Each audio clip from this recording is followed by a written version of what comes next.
So the Mahindra XUV 3XO has been launched at a shocker of a price, but it's not just a price, but all the tech that's gone into this car. And talking to me about this and more is Mr. R. Velusamy, who is the president of the Automotive Technology Division of Mahindra. Velusamy, Thank you. congratulations.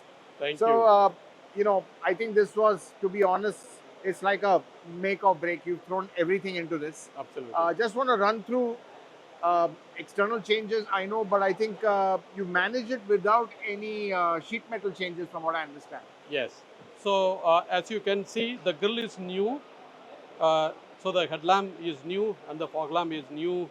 Um, so that's the front side of it. We carried over from the existing bonnet, and then the interiors are completely new. Right. And the head unit is completely new. So the head unit comes in two forms. One is the M2 MX2 MX2 Right. Pro, and then AX5 onwards we get the CDC from the SmartCore technology from Right. XUV700. So that's what I want to come to. A Yeah. lot of components shared with XUV 700. Is that Yes, right? I yes. mean, how much has been carried over? And maybe did that also save costs because you didn't have to redevelop everything? So for example, ADAS. ADAS is completely carried forward from Straight carryover. Straight carryover. You have SVS, 4 cameras. Right. Each set. Then the ultrasonic sensors for the FPAS, RPAS, that's carry forward. Then you have the CDC system, except the display. The control unit is coming from XUV700. Right. Only the display is modified to this, both the cluster and the display.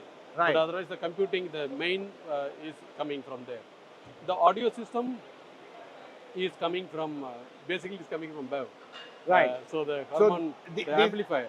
The BEV systems are being used in the. Yes, right. some of the components are coming from BEV. Right. So we are seeing a little hint of what we can expect in the BEVs already in this. Yes, of course. Yeah. Especially the audio system. Yes, yes. And Velu sir, just looking at the tailgate, if we can move to the back Yes. and have a look. So this is the So connected. I think this is the first sheet metal change. Really, you've changed the sheet Yes, metal on this is completely new tailgate. It's a new tailgate. New tailgate, new tail lamp, the connected tail lamp. We call it as a tail bar. Then we have the tail lamp, that's new. The rear bumper is new. The whole thing is new here. Right. And And what was the reason you wanted a new tailgate? I mean, because that's quite a cost also. Changing the tailgate is extra sheet So metal. you Was know it to this, increase the boot capacity? It's all multiple things. Yeah. You know the previous one had a little bit, Yeah. which is not so attractive. Right. And therefore we said, okay, we want to make a very good design. So as you see here, this comes little vertical, Right. and then we want to connect with a lamp so that it looks nice, but you get a boot base. Right. Got it. That's the idea. So let's just open it and have a look. Okay, so what you're saying is So you are what we looking did- deeper now. Deeper now. So as you see, we get straight, and then what we did, we took it down, Okay. this one, and Right. then this whole quarter trim is coming like this. Right. Yeah, we moved it inside, we redesigned it, we moved the speaker inside, Right. so you get more volume here. Yeah. Right. So this is a complete redesign of the whole thing. And how much more capacity did you get as So a close result? to 40 liters we increased. Around 40 liters 40 more. liters. Fantastic. Bilu, let's talk about the engine. Yeah. Really the heart of it being a nice thing. Now, you've got two variants, the non-direct injection and the... The MPFI TCA engine, That's right. so which is 200 Newton meters. That's the existing one already. That's correct, yeah. Right. And then we have a TGDI engine. So that's 230 Newton meters, and it has a boost of another 20 Newton meters. So it goes to up to 250 Newton meters. And then it's mated with the ICIN 6-speed automatic transmission generation 3. So this is a Gen 3 ISIN. Gen 3 ICIN. What So- is in market is only Gen 2. Right. Okay, The fine. competition. So what would be the improvement?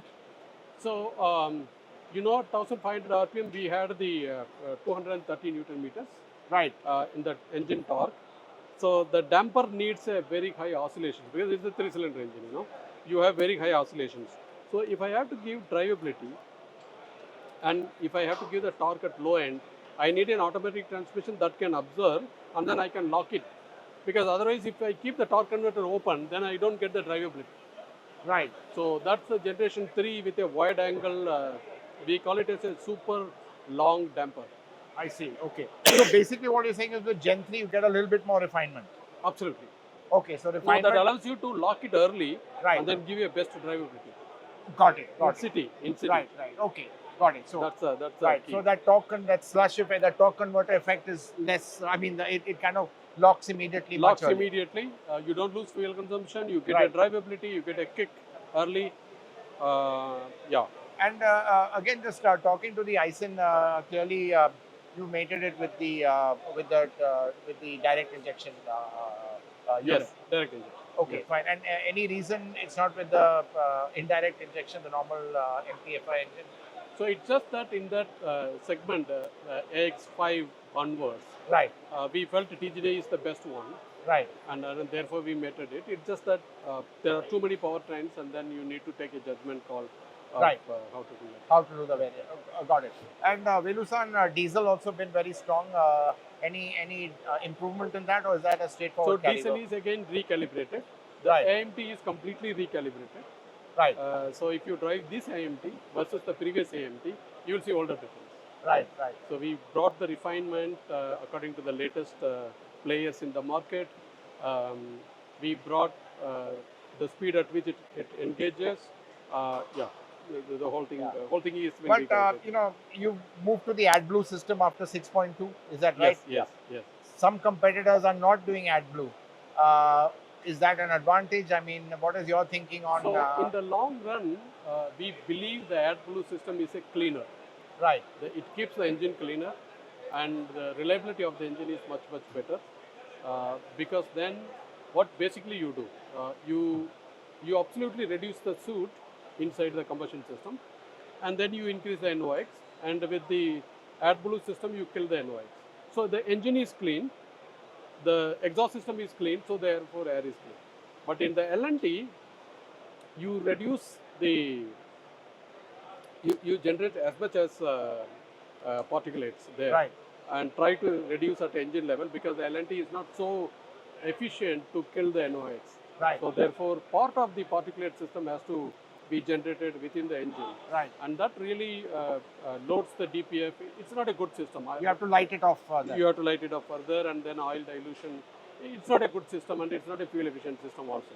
Right. So okay, fine. So I was just wondering why, because it's obviously that's more cost effective, but in your view, from a technical point of view, AdBlue is much more. Yes, and also it's a common parts.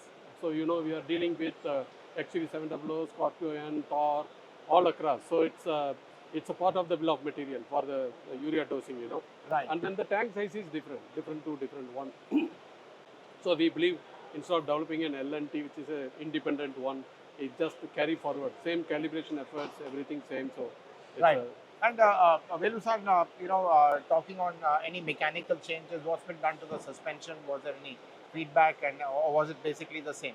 So this, we had a firmer ride, Right. Exactly. and this complaint has been there in the market. So we wanted to soften the suspension. We wanted to really bring down that, and you are a vehicle dynamics expert. So once you reduce the damper forces, the body will start rolling. So in the Scorpion and XUV700, we have this technology, MTVCL. MTVCL. This technology, what it does is, at low speeds, it bumps up the damper. At higher damper speeds, it reduces drastically. So when I'm going at high speeds, and when the undulations are coming, and the high speeds, the ride is really plush, mid and high speeds. And at low speeds, it is a question of body roll, the head toss that Right. you need to control. So that's the technology that you saw, MTCVL Right. technology. It's a costly technology, but we said we will bring in. Right. And in the suspension mounts, so we introduced a rebound. When the rebounding is taking place, Right. you get shock loads. So to cushion that loads, we have introduced that mounting. Right. That we brought it from XUV700 and Scorpio N. Right. Whatever is there in XUV700 and Scorpio N, we try to provide it here, Right. same bill of material, and bring it here. But the base at the end is still the Tivoli platform, Ssangyong Tivoli platform significantly upgraded. Right. Whether you saw the ESP, so ESP, you have a 9.3 system, Bosch ESP system. Right. It has the upgraded controller. The upgraded controller can do multiple calculations very, very fast. But more important thing is the inertial sensor that you are putting. That inertial sensor should be able to calculate the drifting, lateral acceleration, Right. forward acceleration, the roll and pitch and the yaw. So that once it senses and sends to the computer, then it's able to brake. The ESP is able to act and Right. give a very best ESP experience. Right. So we really recalibrated it completely. We recalibrated with the disc brakes. Of course, this 9.3 also helps you to put the electric parking brake. Got it. So in the segment, we brought the electric parking brake. Got it. Got it. And you know, clearly, 5-star rating. One can expect that. That's Oh yeah, the mantra. it's a standard. It's a standard. So Standard. one can expect 5-star Yes. rating with this. You saw that the re-engineering of the materials. So Right. the structure is the same, but we did the re-engineering of the materials. Basically, from here to here, you can do absorption.